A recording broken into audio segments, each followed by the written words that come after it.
Hello and welcome to this Trades and Tutorials video. This is Jeff Fish, president of MarketGauge.com.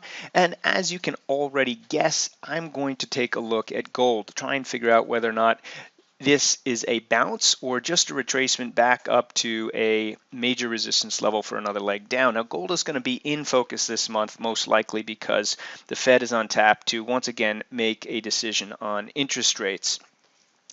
But before we get into whether you should buy gold, sell gold, or even if there's another instrument out there that is better leveraged to a rally in gold, let me just make sure that if you're finding this for the first time, you know that we have a lot more videos like this at marketgauge.com/tutorials. If you're just finding us on YouTube, please subscribe and like us. If you're finding us on Facebook, like us as well. And if you use Twitter, make sure that you follow us on Twitter at two different handles, at MarketGauge and at Market Minute.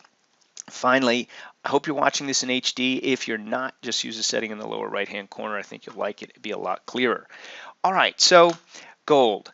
Gold, we're looking at the ETF GLD right here.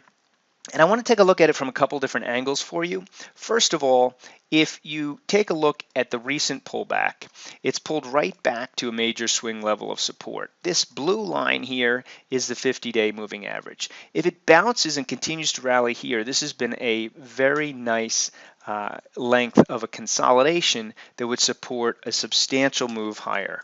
Not to mention that where it's pulled back to is essentially a major breakout here and a major level here. So it's back at a major level. Not only that, let's take a look at the real motion indicators. And I want to show you something about our real motion indicators that is pretty cool. And that is, before I do that, let's make sure you understand real motion. So real motion, real quickly, is a measure of momentum that you just can't see on a normal chart. So the dots here are a one-day measure of momentum.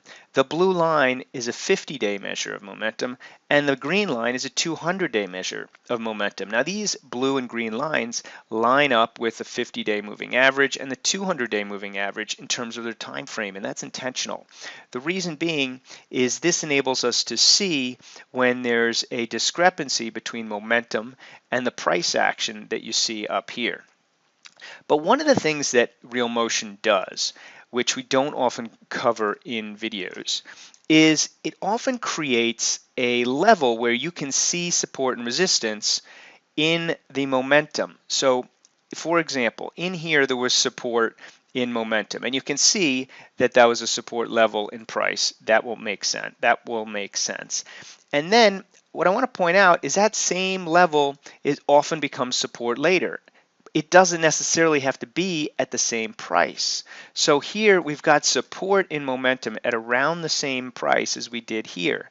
Now you can see here this price level broke this price level a little bit, and the momentum went a little lower as well. But notice that as soon as it popped back up, it found support again around this, what I guess would be about a 6 level here in momentum. So why is this significant? Well, it's significant because really what this is measuring is that when the market pulls back, how far does the momentum get stretched before it starts to head higher? So I would argue that this level has been a really good level of support. Got a little overstretched here, but again, once it pops back, it turns out to be a move higher, and we're right back there again. So even if you weren't looking at a normal price chart, this chart of real motion suggests that this would be a good area to pull back to. Now, just to give this a little bit more credence, let's take a look at in the past. So in the past, as the market was going down, this 8 level proved to be a significant level where the market would tend to stop. In and around here, it stopped. In and around here, it stopped. In and around here, it stopped. Right? Once you got in around that 8 level, even though the market was going down, it kept stopping at that 8 level. Now that it's going back up, it's very possible that we can find a similar pattern around the 6 level as long as it remains in a pretty strong trend. So there's a view you won't find anywhere else, but let's go to more than just that. So if GLD is going to bounce and continue to bounce, it's always best to see that the gold stocks are doing the same thing. So let's take a look at them. And what I want to point out before I go there is that GLD has held this same swing level now 3 times. All right, so from a trade point of view, you've got a really strong support level to lean against. Now, I realize this is a little high, but the other thing that we've done is we've just closed over and followed through on the 10-day moving average for the first time. So while today might not be the exact day, a consolidation in and around here would enable you to set a pretty tight stop. So let's take a look at GDX. Now, the thing that I just pointed out was gold held this swing low, GDX did not. It would be better if they both held that swing low. GDX also broke down on its momentum kind of support levels, and GDX's momentum is breaking down, or I should say broke below its 200 level before the price did. That's not what you want to see. This would typically be bearish. So why is this important?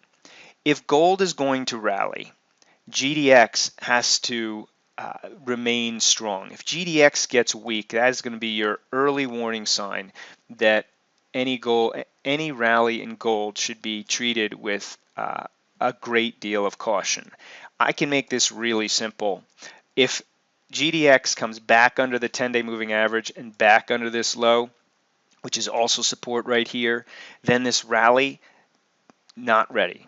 So I always like to know where my risk is before I get in. I like it when I can identify good risk points. So we've just identified a really good risk point in gold. Here's while it's not a great risk point, I think it's a great early warning sign, this level right in here. Now, lastly, and perhaps the most interesting, is not even gold, silver. So the reason silver is interesting is because it gapped up so strong yesterday. I mean, what I failed to mention is yesterday, all 3 of these had really nice, strong days.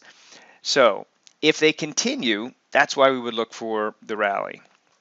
Silver had a really nice, strong day. Silver has a really strong slope on the 50-day moving average. So if silver, well, it didn't hold its swing low here, if it can hold the Friday range, it looks well positioned to take off rather strongly. So if you want a little bit more potential oomph in the trade, keep an eye on silver. If you're looking at, and the reason for it, of course, is if we span this out, silver has just pulled back to this 18 level, which on a longer term chart and a retracement back to the 50, on a longer term chart, the whole base just looks explosive for the next leg up. So if you want a little bit kind of more leverage, a little more volatility, silver is probably the one to keep your eye on. GLD is probably the better bet if you like gold right now because of that support level. But in both cases, you want to keep an eye on GDX. If GDX doesn't cooperate, I'd be really suspicious about the moves in the metals. So hope that helps. I'll see you in the next video, and keep in mind that this isn't just for this week. As I said, gold is easily an area that the markets will be focused on as we lead into the Fed meeting later this month.